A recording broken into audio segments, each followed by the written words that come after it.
अस्सलाम वालेकुम बेटा। आज हमने स्टडी करना है टाइप्स ऑफ बॉन्ड में।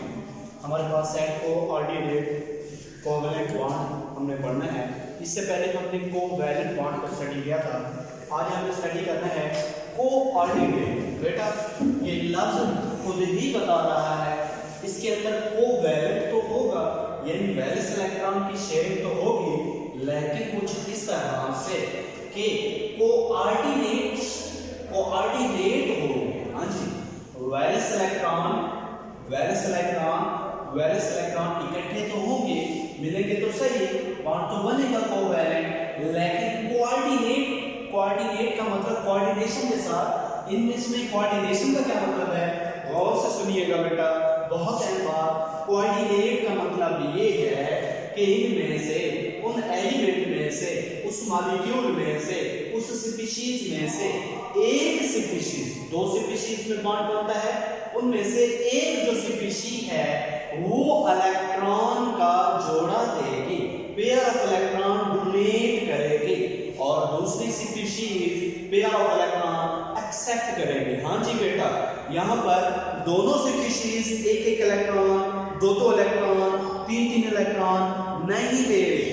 यहाँ पर जो सिस्टम है वो एक ही स्पीशीज इलेक्ट्रॉन का पेयर डोनेट करेगी, और जो दूसरी स्पीशीज है वो सिर्फ इलेक्ट्रॉन के पेयर को एक्सेप्ट करने की सलाहियत रखती हो, तब ये बॉन्ड बनेगा। जी दोबारा सुनिएगा, एक स्पीशीज के पास इलेक्ट्रॉन का पेयर डोनेट करने की सलाहियत होनी चाहिए, दूसरी स्पीशीज के पास इलेक्ट्रॉन का पेयर एक्सेप्ट करने की सलाहियत होनी चाहिए।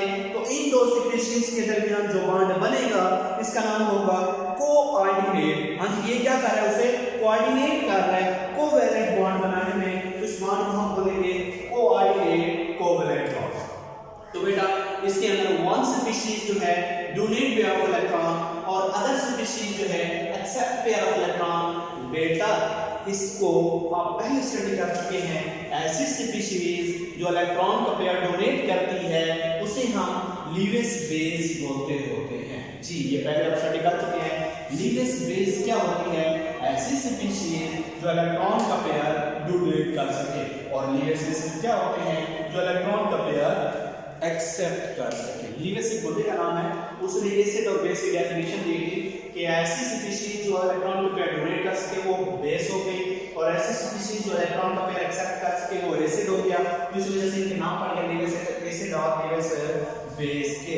तो बेटा कोऑर्डिनेट कोवैलेंट बॉन्ड कब बनेगा, जब एक स्पीशीज इलेक्ट्रॉन का पेयर डोनेट करे और दूसरी स्पीशीज इलेक्ट्रॉन का पेयर एक्सेप्ट कर ले, तो इन दोनों में बॉन्ड बन जाएगा कोऑर्डिनेट। एग्जांपल देखिएगा। अब बेटा एग्जांपल्स हैं, सबसे पहले एग्जांपल है NH3। हाँ जी, और से देखिएगा यहाँ NH3 और BF3। बेटा क्या है ये NH3 और यहाँ पर क्या है साथ में BF3। बेटा तो NH3 में जो नाइट्रोजन है, ये नाइट्रोजन बेटा कौन से ग्रुप का मेंबर है, 5th ग्रुप का मेंबर है। नाइट्रोजन कौन से ग्रुप का मेंबर है, 5वें ग्रुप का मेंबर है। देख लें इसके वैलेंस शेल के अंदर इलेक्ट्रॉन की तादाद 5, वैलेंस शेल में इलेक्ट्रॉन की तादाद 5 है। बेटा कितनी है, 5 इलेक्ट्रॉन है इसके वैलेंस शेल के अंदर। तो मैंने वैलेंस शेल को थोड़ा सा ओपन किया तो यहाँ 5 2s 2px 2py और 2pz के अंदर 5 इलेक्ट्रॉन है, और 2s के अंदर गौर से देखिएगा 2 इलेक्ट्रॉन का पेयर है, और बाकी जो 2px 2py और 2pz है इन सब में एक एक इलेक्ट्रॉन है। तो बेटा नाइट्रोजन के वैलेंस शेल के अंदर 5 इलेक्ट्रॉन है, उन 5 में से 3 अनपेयर्ड है और 1 पेयर्ड है। 3 अनपेयर्ड जो है वो 3 हाइड्रोजन के साथ बॉन्ड बना लेंगे। तो वैलेंस शेल के अंदर पहले कितने हैं बेटा 5, और ये 3 हाइड्रोजन के साथ यहाँ से बॉन्ड बना रहे हैं 3 अनपेयर्ड से, तो कितने हो गए 8। कितने हो गए बेटा 8 इलेक्ट्रॉन। तो आपके कंप्लीट हो रहा है, लेकिन ये जो जोड़ा है, ये जो इलेक्ट्रॉन का जोड़ा है नाइट्रोजन ये किसी को डोनेट कर सकता है, जिसे हम क्या बोलते हैं लोन पेयर। बेटा क्या बोलते हैं, ये जो इलेक्ट्रॉन का जोड़ा है इसे हम क्या बोलेंगे, नाइट्रोजन के वैलेंस शेल में ये पेयर इलेक्ट्रॉन का जो जोड़ा है ये नाइट्रोजन किसी को डोनेट कर सकता है। दूसरी तरफ बोरॉन है बेटा, बोरॉन कौन सी ग्रुप का मेंबर है, थर्ड ग्रुप का मेंबर है वैलेंस शेल में इलेक्ट्रॉन की तादाद 2 और 1 3 है। तीसरे ग्रुप का मेंबर है वैलेंस शेल में इलेक्ट्रॉन की तादाद 3 है। मैंने वैलेंस शेल को थोड़ा सा ओपन किया है तो वैलेंस शेल में इलेक्ट्रॉन की तादाद 1 2 और ये 3 और ये खाली है। वैलेंस शेल में 3 इलेक्ट्रॉन ये हो गए और 3 यहाँ फ्लोरीन से Bf3। ये क्या है, बोरॉन के वैलेंस शेल में कितने इलेक्ट्रॉन हैं 3 और तीनों ही क्या है अनपेयर्ड हैं। वैलेंस शेल में 3 इलेक्ट्रॉन हैं और तीनों ही अनपेयर्ड हैं जी। इसी तरह से 3 फ्लोरीन ने भी एक एक इलेक्ट्रॉन दिया है, 3 फ्लोरीन ने भी एक एक इलेक्ट्रॉन दिया है, 3 ये और 3 ये, यानी बोरॉन के वैलेंस शेल में इलेक्ट्रॉन की तादाद कितनी हो गई 3 और 3 उसके अपने थे अनपेयर्ड और 3 फ्लोरीन ने डोनेट किए, यहाँ बॉन्ड बनाने के लिए शेयर किए। तो यहाँ से इसके वैलेंस शेल में 3 ये और 3 ये बेटा कितने हो गए 6 इलेक्ट्रॉन। लेकिन फिर भी इसके वैलेंस शेल में 2 इलेक्ट्रॉन की कमी है। इसके वैलेंस शेल में 3 ये और 3 ये 6 हो गए, 2 इलेक्ट्रॉन यहाँ पर आ सकते हैं। गौर से देखें यहाँ बोरॉन के वैलेंस शेल के अंदर बेटा, यहाँ बोरॉन के वैलेंस शेल के अंदर 6 इलेक्ट्रॉन हो चुके हैं जब बोरॉन ने 3 फ्लोरीन से भी बॉन्ड बनाया, 3 अपने थे 3 फ्लोरीन के, लेकिन फिर भी 2 इलेक्ट्रॉन्स की यहाँ वैकेंसी है, 2 इलेक्ट्रॉन की वैकेंसी है। इसी वजह से ये 2 इलेक्ट्रॉन्स का पेयर, इलेक्ट्रॉन का एक पेयर एक्सेप्ट कर सकता है बोरॉन अपने वैलेंस शेल के अंदर, यहाँ से एक्सेप्ट कर लेगा। NH3 डोनेट कर सकता है और Bf3 एक्सेप्ट कर सकता है। तो बेटा वही बात हुई, एक स्पीशीज डोनेट कर रही है और दूसरी स्पीशीज एक्सेप्ट कर रही है। एक स्पीशीज लीवेस्कल बेस हो गई जो डोनेट कर रही है और दूसरी स्पीशीज जो एक्सेप्ट कर रही है लीवेस्की एसिड हो गई। तो लीवेस बेस लीवेस एसिड आपस में मिल रहे हैं, ये डोनेट कर रहा है, ये एक्सेप्ट कर रहा है। इन दोनों के दरमियान जो बॉन्ड बनेगा उस बॉन्ड का नाम कोऑर्डिनेट कोवैलेंट बॉन्ड। बेटा क्या नाम होगा, कोऑर्डिनेट कोवैलेंट बॉन्ड हुआ करेगा इस बॉन्ड का नाम। और इसको रिप्रेजेंट कैसे करते हैं, एक खास तरीका है इसको रिप्रेजेंट करने का। तो बेटा इसको रिप्रेजेंट करते हैं इस तीर के निशान से। इस तीर के निशान का मतलब ये है कि इसमें ये जो है लीवेस का बेस ये इलेक्ट्रॉन का जोड़ा डोनेट कर रहा है और ये क्या कर रहा है एक्सेप्ट कर रहा है जी। इस तीर का मतलब ये है कि ये इलेक्ट्रॉन यहाँ से यहाँ दिए जा रहे हैं और यहाँ जो स्पीशीज है वो एक्सेप्ट कर रही है, यहाँ पर स्पीशीज दे रही है।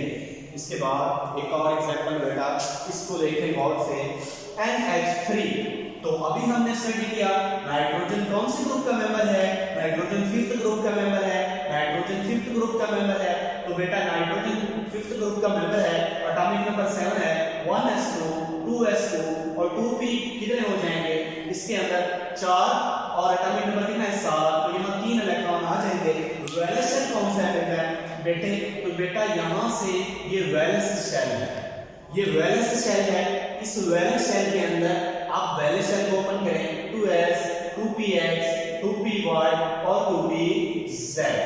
तो वैलेंस शेल के अंदर इलेक्ट्रॉन होल्स रूल के मुताबिक ये लिख रहे हैं तो 5 इलेक्ट्रॉन है बेटा, 2 3 5 1 2 3 4 पहले सेपरेट ऑर्बिटल में सेम स्पिन के साथ, फिर डिफरेंट ऑर्बिटल में अपोजिट स्पिन के साथ, तो 5 इलेक्ट्रॉन हो गए। बेटा गौर से देखें तो 3 अनपेयर्ड है वैलेंस के अंदर और एक पेयर्ड है। मैं नाइट्रोजन को ऐसे लिखूं तो मेरे ख्याल में ऐतराज नहीं होना चाहिए, एक पेयर्ड हो गया और 3 अनपेयर्ड हो गए। तो इसके अंदर बेटा जी यहाँ हाइड्रोजन 3 हाइड्रोजन अनपेयर्ड के साथ बॉन्ड बना सकते हैं, लेकिन ये क्या है लोन पेयर है, ये क्या है लोन पेयर। तो अमोनिया के अंदर ये क्या होता है लोन पेयर और H+ के पास एक ही इलेक्ट्रॉन था वो भी चला गया, यहाँ 2 इलेक्ट्रॉन की वैकेंसी है, 2 इलेक्ट्रॉन्स की क्या है यहाँ पर वैकेंसी है बेटा।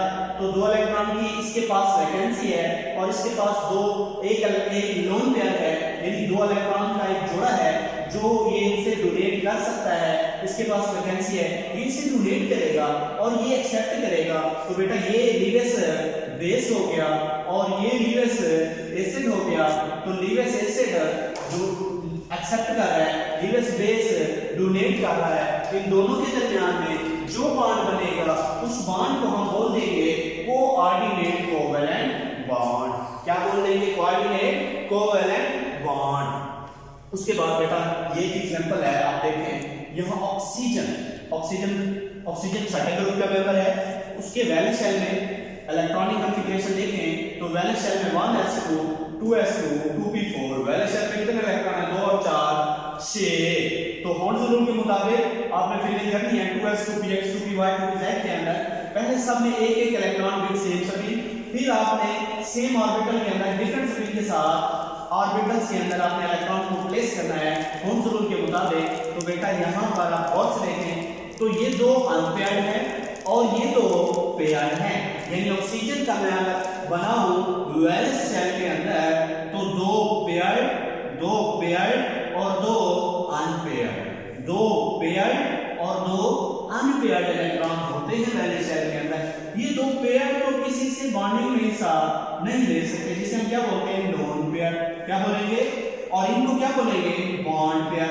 यहां से तो ये हाइड्रोजन और हाइड्रोजन से बॉन्ड बना रहा है H2O के अंदर, वाटर के अंदर ऑक्सीजन के ऊपर दो लोन पेयर है बेटा, और H+ के पास एक ही इलेक्ट्रॉन था और वो भी लूज कर चुका, तो ये दो इलेक्ट्रॉन की वैकेंसी है। यहाँ दो इलेक्ट्रॉन की क्या है, प्लस के पास वैकेंसी है और इसके पास दो लोन पेयर है।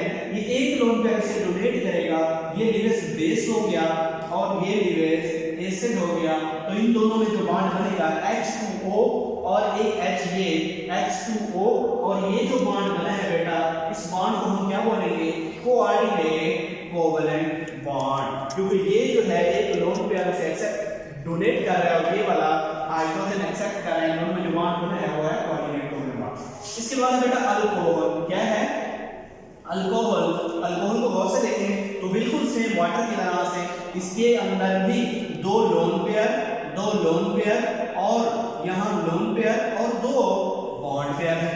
बेटा ये लोन पेयर क्या है, ऑक्सीजन यहाँ किसी H+ आयन को जिसके पास दो इलेक्ट्रॉन की वैकेंसी है उसे डोनेट कर दे, ये डोनेट करने वाला बेस हो गया, लिवेस बेस हो गया, और ये एक्सेप्ट करने वाला लिवेस एसिड हो गया।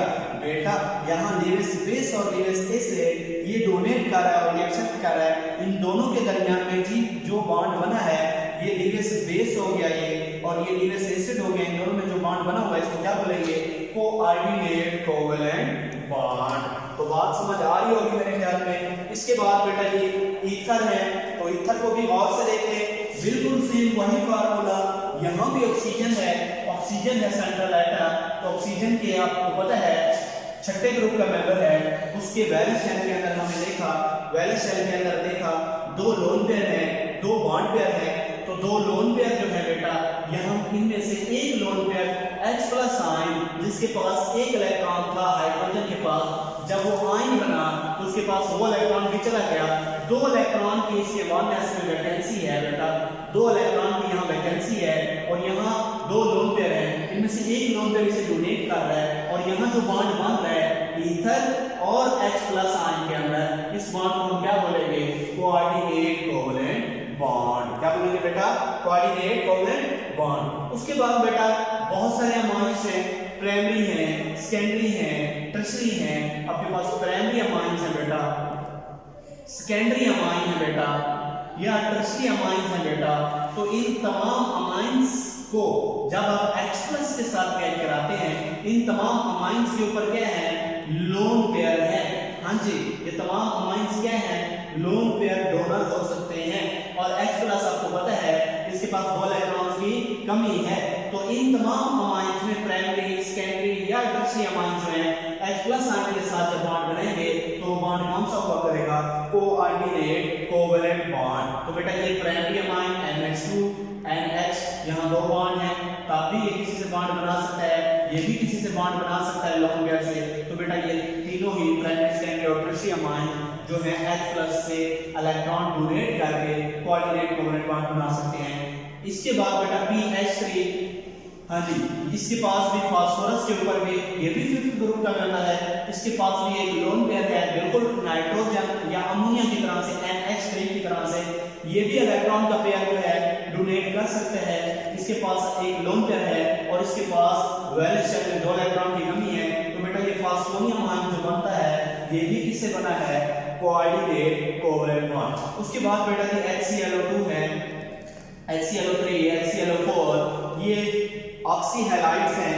तो बेटा जी ये भी किससे बनते हैं, कोऑर्डिनेट कोवैलेंट बॉन्ड से बनते हैं। और सबसे अहम जो बात है वो एंड के ऊपर मैंने लिखी है, बेटा जितने भी आपने बॉन्ड पढ़े, जितने भी हमने बॉन्ड पढ़े, उन तमाम बॉन्ड में से, उन तमाम बॉन्डों के अंदर 33% कोऑर्डिनेशन होती है, 33% वो कोऑर्डिनेट होता है, और 66% वो बॉन्ड क्या होता है, कोवैलेंट होता है। हाँ जी, तो कितने परसेंट कोऑर्डिनेट होता है, 33%, और 66% वो क्या होता है, कोवैलेंट होता है। हाँ जी, कोऑर्डिनेट कोवैलेंट बॉन्ड के अंदर कोऑर्डिनेशन कितने परसेंट होती है, 33%, और कोवैलेंट कितना होता है, 66%। ये बात समझ आ गई बेटा? ये एमसीक्यूज के अंदर बहुत अहम बात है, बार बार पूछी जाती है कि आपके पास जो बॉन्ड है उनमें कोऑर्डिनेट पर कितने परसेंट होता है और कोवैलेंट कितने परसेंट होता है। तो बेटा आपने बता देना है कि 33% कोऑर्डिनेट होता है और 66% उसमें क्या होता है, कोवैलेंट बॉन्ड होता है। उम्मीद करता हूँ आपको समझ आया होगा। बेटा फिर से सुनते हैं, कोऑर्डिनेट का मतलब क्या है, उनमें से एक स्पीशीज इलेक्ट्रॉन का पेयर डोनेट करेगी और दूसरी स्पीशीज इलेक्ट्रॉन का पेयर एक्सेप्ट करेगी। जी बेटा, कोऑर्डिनेट का मतलब क्या है, एक स्पीशीज बेस होगी और दूसरी स्पीशीज एसिड हुआ करेगी। एक स्पीशीज के पास इलेक्ट्रॉन का जोड़ा फालतू हुआ करेगा, लोन पेयर होगा। दूसरी स्पीशीज के पास वैलेंस शेल में इलेक्ट्रॉन की कमी होगी, 2 इलेक्ट्रॉन की कमी होगी। ऐसी तमाम स्पीशीज के दरमियान जो बॉन्ड बनता है वो कौन सा हुआ करेगा, कोऑर्डिनेट कोवैलेंट। कौन सा बॉन्ड होगा, एक के पास कमी है और ये उसके साथ शेयर कर रहा है, वो भी किस बुनियाद पर, मुकम्मल खुद डोनेट करके शेयर कर रहा है। जी, ऐसे भी बिजनेस होते हैं जिनके अंदर शेयरिंग होती है, दूसरे के साथ शेयरिंग होती है, लेकिन वो शेयरिंग क्या होती है, एक ही बंदा इन्वेस्ट कर रहा है और वो शेयरिंग इन्वेस्ट है, यानी वो इन्वेस्टमेंट ऐसी है कि जिसमें एक ही इन्वेस्ट कर रहा है, दूसरा क्या कर रहा है, सिर्फ उसके ऊपर वर्क कर रहा होता है। दूसरा क्या कर रहा होता है, वर्क कर रहा होता है और एक इन्वेस्ट कर रहा होता है। तो ये कोवैलेंट है, ये बॉन्ड कोवैलेंट है, लेकिन कौन सा है, कोऑर्डिनेट कोवैलेंट है। एक बेस है वो डोनेट करेगी, दूसरी एसिड है वो एक्सेप्ट करेगी, इलेक्ट्रॉन एक ही दे रहा है, लेकिन ये बॉन्ड कौन सा होगा, कोऑर्डिनेट कोवैलेंट बॉन्ड हुआ करेगा। तो बेटा इसको अच्छी तरह से अंडरस्टैंड करना है, कोई भी मसला हो तो फिर रब्ता करना। ओके, अल्लाह हाफिज़।